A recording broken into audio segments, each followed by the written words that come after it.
শিলচরে বজরং দলের বিক্ষোভ প্রদর্শন। কাছাড় জেলার বজরং দলের সংগঠনের এক কর্মকর্তা সঞ্জিত দাসকে হেনস্থা করা হয়েছে। এই অভিযোগ শুনে শুক্রবার শিলচরে বিক্ষোভ প্রদর্শন করলেন বজরং দলের সদস্যরা। এদিন সদরঘাট এলাকার বিক্ষোভ চলাকালীন বজরং দলের কর্মকর্তা মিঠুন নাথ বলেন, গত 4 জন রাতে দলের কর্মকর্তা সঞ্জিত রংপুর পুলিশ পেট্রোল পোস্টে গিয়েছিলেন। তখন সেখানে এক ঘটনার সূত্র ধরে জড়ো হয়েছিলেন বেশ কিছু লোক। তারা সঞ্জিতকে দেখে তার ধর্ম নিয়ে গালিগালাজ করার পাশাপাশি নিগৃহীত করেন। তবে পুলিশের হস্তক্ষেপ সঞ্জিত রক্ষা পান। মিঠুন নাথ হুঁশিয়ারি দিয়ে বলেন, এ ধরনের ঘটনার পুনরাবৃত্তি ঘটলে বজরং দল চুপ করে বসে থাকবে না। নিউজ ডেস্ক রিপোর্ট, শিলচর সংবাদ।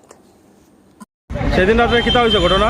সেদিন রাতে তো আমি অন্য একটা কেসে গেছিলাম, যে আমার বন্ধুদের লগে একটা বেজাল কেসে গেছে। তারা যাওয়ার পরে একটা গরু লুয়ে তারা কিতা হয়েছে আমি জানি না, 300-400 মুসলিম হইব তারা ঘেরাও দেওয়া।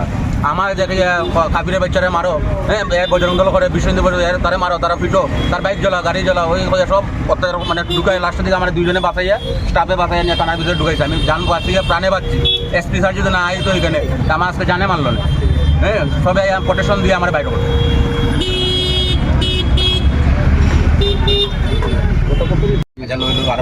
গত পরশু দিন অর্থাৎ 4 তারিখ রাত্রেবেলা আমাদের একজন কার্যকর্তা সঞ্জিত ও রংপুর থানাতে গেছিল একটি কাজে।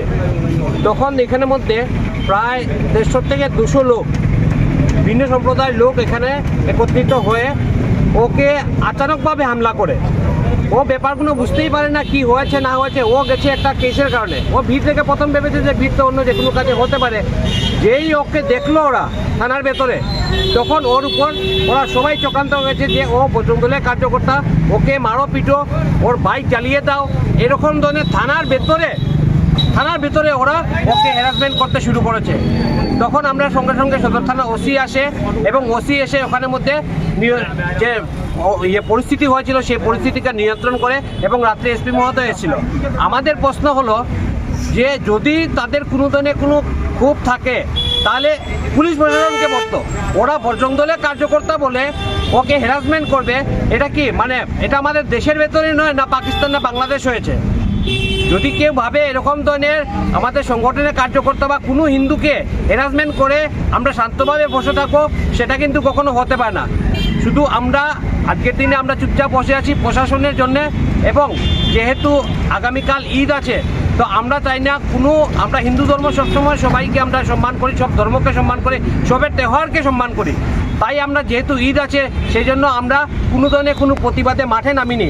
আমাদের অনেক কার্যকর্তারা বলেছিল যে প্রতিবাদে মাঠে নামার জন্যে, কিন্তু যেহেতু ঈদ উপলক্ষে আমরা শান্তি শৃঙ্খলা বজায় রাখার জন্য এসপি মহোদয় আমাদেরকে নিয়ে মিটিং করেছেন এবং বলেছেন যে সুন্দরভাবে যাতে ঈদটা যায়, এবং আমরাও চাই সুন্দরভাবে ঈদ যাক, সবার খুশির সময়। এই জন্য আমরা কোনো ধরনের কোনো প্রতিবাদে নামিনি।